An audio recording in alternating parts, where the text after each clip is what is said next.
3秒钟速速回答，东北哪个省是沿海省？答案是辽宁。答错的请面向初中历史老师方向鞠3个躬啊！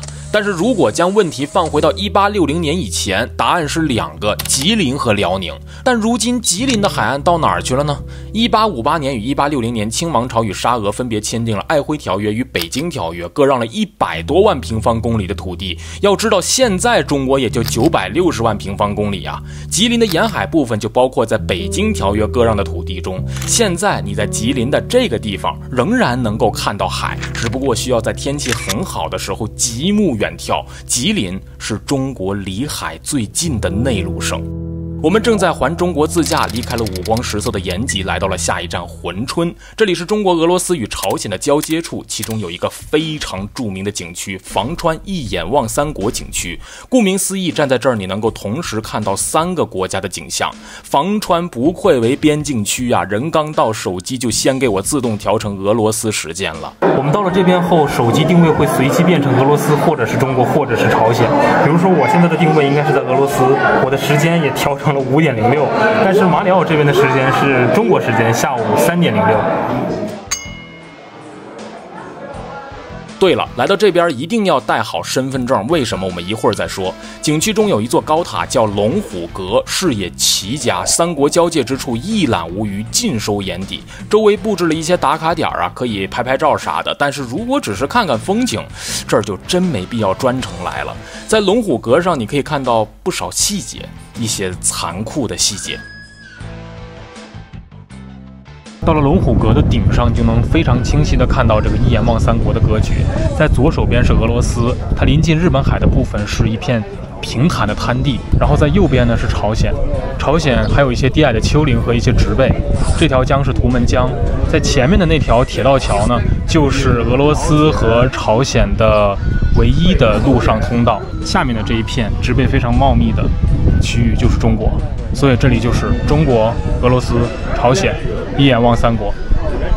沙俄将吉林出海口夺走后，吉林的船只完全不能通过图们江出海了吗？当然不是。我们在与沙俄的补充条约《珲春东界约》当中明确规定，中国船只自由出入图们江口，俄国不得阻拦。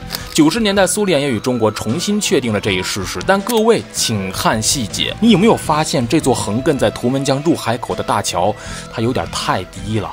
没错，这座大桥长650米，宽20米，距江面仅高11米，并且只有3孔可作为通航孔，也就是说，这相当于给图们江加了一座限高杆，大型船只想要通过这里是非常的困难，所以这样的出海权约等于无。那么这座塔楼为什么要叫龙虎阁呢？是因为这里有一座篆刻着龙虎2字的石刻，这个石刻就摆在龙虎阁的出口，但许多游客都没有注意到。沙俄在与我们签订不平等条约后并不满足，而是采用挪移界碑和曲解条文的方式继续蚕食我国的土地。我本来以为偷挪界碑这种事儿只能在网络段子里出现，把界碑悄悄向邻国境内移动，会不会被发现？只移动一点点。没想到沙俄他真能干出来。有人发现了沙俄的狡诈行径，并主持签订了一个补充条约，也就是上面提到的珲春东界约，及时阻止了沙俄进一步侵占我国领土。他叫吴大成，石刻上的龙虎2字正是他在谈判前挥笔写就，意为龙盘虎踞，龙骧虎视，表达着寸土不让的决心。来到房川之所以要带好身份证，是因为有一个景点只有中国公民可以进入，它就是目前还处于军事管理中的土字碑。这块碑和俄罗斯的界碑并立在一起，是中俄边境上第一座界碑。这座土字碑也曾经被俄国移动过，但吴大成在之后的谈判中据理力争，重新树立起了这座碑。因为是军管区域，在土字碑的参观时间是非常短暂的，但比起龙虎阁的一眼望三国，这样的震撼来得更加直接。为什么我们一再强调出海口和沿海的重要性？初中地理曾经学过，一般情况下，水路运输相比于其他运输方式，运量最大，成本最低。一个良港可以直接带动广大腹地的经贸发展。但是目前黑龙江吉林的广大东北腹地想要从珲春出海，只有一个办法：借港。租借那个距离珲春口岸只有60公里，曾经隶属于吉林的扎卢比诺港。因为该港容量小，设备老旧，我们还需要与俄方共建升级。在这个港口的不远处，还有一个大家更为熟知的港口——弗拉迪沃斯托克。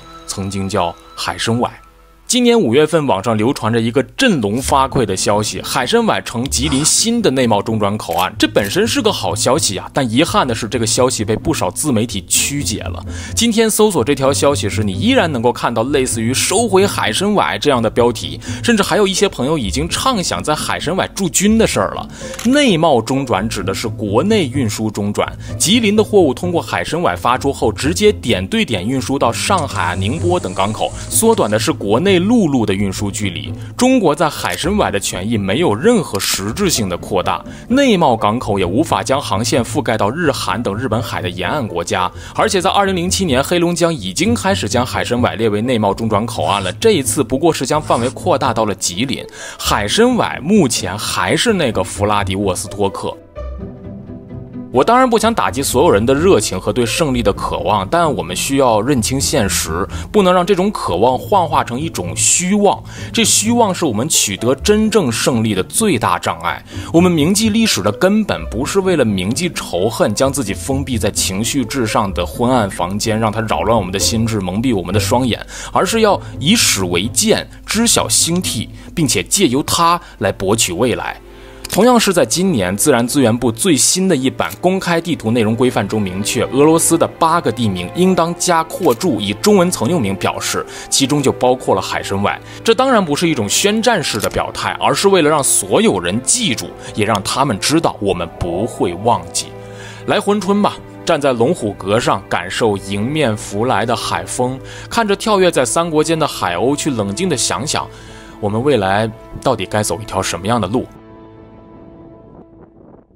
从珲春离开后，我们将正式进入黑龙江省的绥芬河，这里是中俄间最重要的口岸之一，不仅满大街都是俄罗斯人，而且听说在这儿居然可以直接花俄罗斯的货币卢布。